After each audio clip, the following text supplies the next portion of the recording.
Hello, everyone, and welcome to the digital session on unlocking innovation. My name is Amol Adgaonkar, and I'm part of the worldwide manufacturing industry team at Microsoft. Thank you for joining us today. Over the next 25 minutes or so, we hope to bring you some very interesting perspectives around design, engineering, innovation. You would hear from a customer of ours and the journey they're on in this innovation cycle, as well as key partners and the IP they bring to the market. Product innovation is a great topic, and there is a lot of interest in the industry around it, around CAD, PLM, design, simulation, going all the way to digital twins, connected products, even going on, to business models and product as a service type of offers. We have some great speakers today, and allow them to introduce themselves. Thank you, Amal. Yeah, I'm Glenn Jones. I'm Research Manager for Physical and Chemical Modeling at Johnson Matthey Technology Center. So Johnson Matthey are a specialty chemicals company specializing in sustainable materials for fuel cells, battery materials, emissions control. We also have a health sector, your more traditional catalysis technology as well. So a whole range of different chemistries working from materials design to process technologies. I'm Steve Routine, EVP and Chief Technology Officer at PTC. Thanks for having me today, Amal.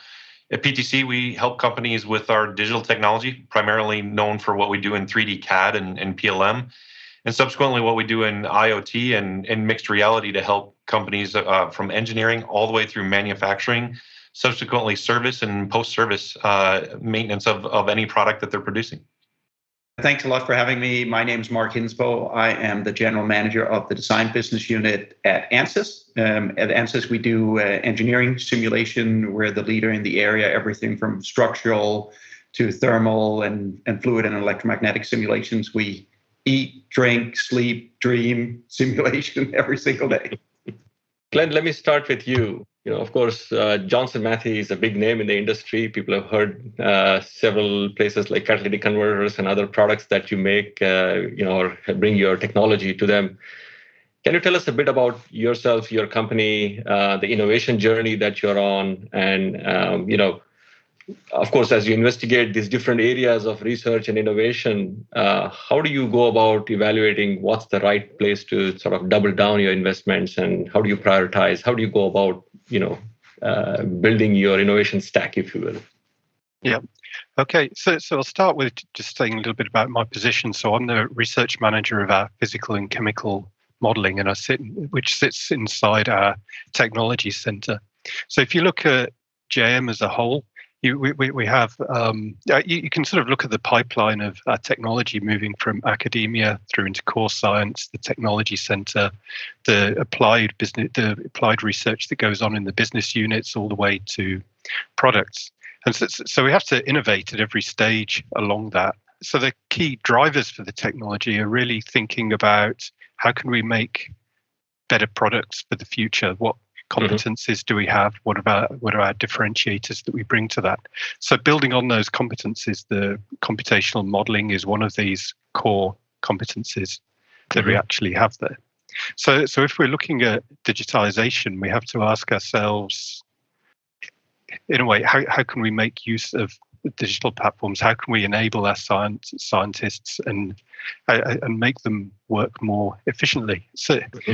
So this is where we've started our cloud HPC journey. So we've looked at the cloud HPC, thinking about how can we build up our capacity, how can we build our capability, how can we democratize the scientific services that are available within the organization. So we've been on this journey, moving from having servers for specific research groups, moving all the way through to having clusters, and now we're taking the next step to having HPC that really opens up the computational power, the speed of innovation that we get, the throughput of our calculations, and helps make that innovation process become a lot more dynamic, in the sense that rather than waiting around for calculations to come, we can start running calculations immediately. And if we want to look for new materials, we can do high throughput calculations. But equally, if you're out in the business and you're looking at a manufacturing process and you're using a more mature modeling technique, then actually opening up these resources for those scientists and engineers out in the business to do that innovation.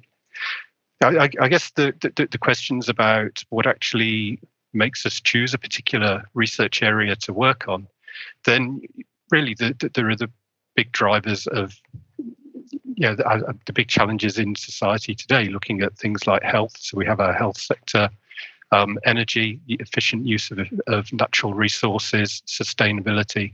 And I guess behind all this as well, ethical business. So you're looking for ways that you can use Johnson Matthey's expertise to help you in these areas, but you equally don't want to step too far away from your core competencies. We like to stay good at what we do, which could be around nanotechnology, using clever chemistry, but then looking at how can digital augment that information or that development that we do there. That's brilliant, because it seems like you are sort of on the cutting edge with new materials, new material science, simulations, a lot of high performance computing that you're using in this from an innovation standpoint. And it sounds like from what you're describing, you are able to take that technology out from a research world to the development world, to the engineering and then the production side. Is that how you see it evolve? Yes, and it's really a key thing to actually get the digital work, the modeling work that you do, tightly integrated in with the experimental work, because ultimately, for us anyway, our products are physical things that have been made by very clever, talented people in the laboratory. So no matter what we make in the computer, there's always got to be that pathway to, I guess you could call it realization or something, to actually turn it into something that you can sell. Yeah. And there's questions all the way along that pipeline, because I mentioned looking for new materials, new material compositions, or if you're doing the process modeling. But then there's all that gap in between of, if you're a chemist in the lab making something on the microgram scale, and then you start to scale it up to the kilogram scale, doing something in a beaker in the technology center, but then you've got to eventually get that to being the plant. So us as an organization, we actually have the expertise to design a whole chemical plant. We can design the catalyst. We can put that whole solution together.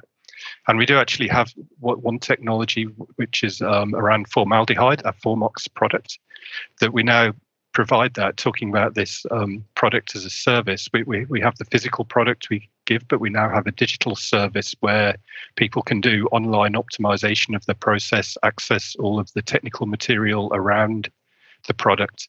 And what this allows us to do then is have a digital component and a service that sort of enhances our offerings of materials. That's brilliant. Delighted to hear your journey and how you think of innovation and bringing all this to market. As we talk about this innovation from research to development and sort of transforming the world from an engineering standpoint, let me shift over to Steve. I know, Steve, you have a long history from a PTC standpoint in the CAD and PLM space, and going all the way to IoT, your ThingWorks product, mixed reality, and you're almost on every factory floor in terms of manufacturing. There are also newer areas like generative design and so on that you are actively investing to bring about acceleration in terms of innovation. How do you see, from your vantage point, the tools and technology that you're bringing to the market to accelerate innovation and sort of build that digital feedback loop, if you will? Yeah, probably a multi-dimensional question for enterprises, right? So if you said, what happens within organizations like Glenn, with engineering, for example, how do we bring simulation technology earlier into the process, or actually even back up a second? What's ultimately changing the way that people engineer products? More variability, way more variability than customers can even test anymore. So how do you use things like generative design to take in all the structural and fluid elements and thermal elements and manufacturing elements to help ideate through all of the ways that you might possibly want to make a new design, or even change an existing one? How do you move acceleration closer to the designers so that they can have more affirmation earlier in the process where they're going? That's actually where we partner with Ansys on supplying some of that technology so that we can essentially alleviate some of the burdens on analysts take some of that pressure off, move it earlier into the design process so that essentially we can have a faster turnaround time, faster time to markets and acceleration, right? It's a huge business driver since many of us are not, our engineering organizations are not growing in huge headcount. We're asking them to do more. So how can we use technology to be more efficient at what they do?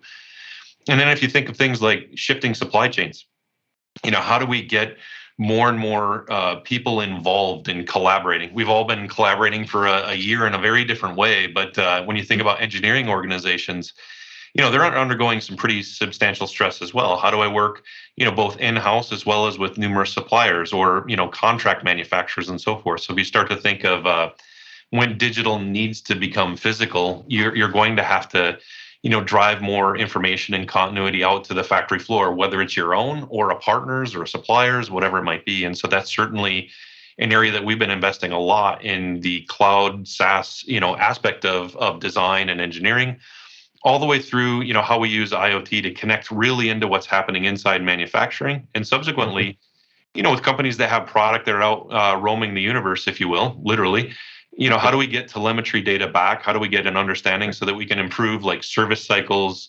replenishment, help companies really optimize around that product as a service journey? And, if you look at the full lifecycle management aspect of everything that it takes, it's a very, physical meets digital sort of world for us. And certainly we're using every advantage that we can, of various cloud computing technologies, high performance computing and so forth to enable all of that spectrum. It's fascinating. That's brilliant, Steve. I think I love the fact that you mentioned, simulation and designs almost interchangeably. As you put it, it's sort of moving earlier in the stages rather than a throw it over the wall approach. So, that's a brilliant tip, Mark. Maybe I'll ask you, about it. From an ANSYS standpoint. By the way, thank you for your partnership across the three companies. Your technology also helps Johnson Matthey, and you have a partnership with PTC in this place. And as well, you lead the industry from a multi-physics simulation standpoint. In the industry, we clearly see a need for digital verification, validation, sort of accelerating that design cycle lead time. And simulation, of course, plays a super key role in all of this, like Glenn mentioned and Steve mentioned, to be able to do this early on in the stage. Tell us about it. Tell us how you see it and what's your vision around accelerating that innovation cycle. Yeah, no, thank you as well for the partnership. And, both Glenn and Steve touched on it already, but maybe sort of allow me to first take a step back for those that might not be as familiar with engineering simulation. I think the easiest way to think about it is as a digital X-ray vision into your physical design. And that has historically helped accelerate innovation and product life cycles. Just to give maybe a very concrete example, in the automotive industry, we used to historically crash test dozens of prototype cars, right? And prototype cars are extremely expensive, both time-wise and cost-wise to manufacture. Today, almost no automotive manufacturer does that. They crash test them all in simulation. And then as Glenn talked about, we still have to transform into the physical world, but you actually crash test the first production cars that go off the assembly line because you're so confident about your upfront simulations. And a sort of mainstream production car is much cheaper once you've sort of built for that scale that Glenn also talked about in getting up to millions and so on. So that's just an example of how historically simulation has accelerated time to market, but also innovation by allowing you to explore more design variations. But it's also a good example of how, again, historically, simulation has come in later in the design phase. Because when you start crash testing a car, you already have a pretty good idea of the design of the entire car. And it turns out that some of the decisions we make earlier in the design phase that Steve also mentioned lock in 85% of the total cost of our products. Right, we will invariably be making design decisions of where to place the seats in the car or the overall shape of the car and so on that lock all of that cost in. And if you then find a mistake later, it's about 10 to 100 times more expensive to fix that mistake than if you found it up front. So really the quest we've been on is how can we bring that X-ray vision earlier in the design phase and to many, many more engineers. And luckily, there have been some key innovations that have helped bring that dream into reality. Glenn talked about compute power. Historically, you needed your own supercomputing cluster to do a simulation. Today, we have that available in the cloud, but we also have it in very small form factors. The graphics card in my computer at my desk is about $1,000, and it has the same compute power as a top 10 supercomputing unit had 10 to 15 years ago. Just sort of think about that in terms of what that allows me to do. We've had breakthroughs in simulation technology that makes it real time. So you can ask interactive what if questions and get split second responses, which was what Steve talked about that we're putting into Creo. You're used to manipulating your CAD design in real time. Wouldn't it be great if you can get insight into your physical performance in the same real time? And then we have breakthroughs in user experience, including AI assisted setup. So you don't have to have 10 years and a PhD in computational science to be able to set up the model. But that all of those things are taken care of you, and you really only need to provide your sort of strong engineering talent to it. So the early adopters that are bringing simulation up front, democratizing it, as both Glenn and Steve talked about, they're seeing productivity gains of 25 to 30%. Innovation increased because we can explore 40 to 50% more designs. And then equally important, maybe seeing the cost of ensuring quality of your design go down by 20 to 30%. So really sort of democratizing. You might argue that simulation is one of these digital technologies that have resisted democratization for the longest time. But I finally feel that we're there in the partnerships that we have with organizations such as Glenn that really keep all of us honest, but also between Microsoft and PTC, it does take a village in this case to really democratize this and bring it out to every engineer.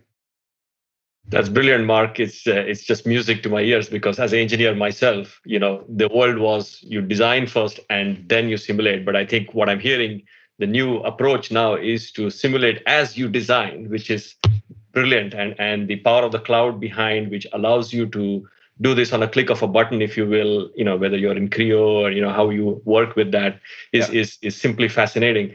And I'll give you a very quick anecdote because you brought that up. When we show some of this modern simulation technology to the experts that have done this for decades, they almost don't believe it because they're used to it taking weeks and being in a supercomputing cluster.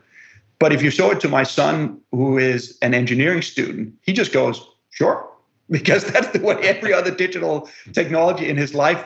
So he expects it to work that way. And so in many ways, you said as an old engineer, I'm an old engineer too. We're jaded, right? We're behind the curve. The next generation of engineers, they're just going to expect the state of the nation to be like this. That's right. Now is the time to be engineer. And Glenn, you are in the midst of this, with your sleeves rolled up, sort of doing this innovation with simulation. You're dabbling in nanotechnology, which is just simply fascinating, and you're actually using simulation in this as you evolve newer products, surface coatings, and other technologies. Yeah, and it's completely integrated into the workflow. So I could anecdotally talk about where I was, say, 10, 15 years ago, and modeling was a curiosity. You just had one or two people in the team. But since then, investment's grown, the number of people, the confidence in modeling has changed. So rather, like you were saying, modeling used to come in at the end of the project because it was, we'd better do some modeling. But now, right at the kickoff of a project, the modelers are brought in as well, and the whole project evolves, and you get that iterative interaction, and that's when it gets really good, when it's integrated and you're iterating and progress comes. That's great. That's great to hear. And as you do these modeling and simulation exercises, Glenn, and as you're incorporating it in your design and engineering process, how do you sort of see that impact your business downstream? Because I know you have a research charter, but you also have your own internal customer, the larger organization who's going to then take it to market in terms of production and so on. Because what you innovate has a direct implication on their business and the business models and the product as a service outcome that you mentioned earlier. So I guess the easiest place to say where the biggest impact comes is when you find something that people wouldn't have done in the lab.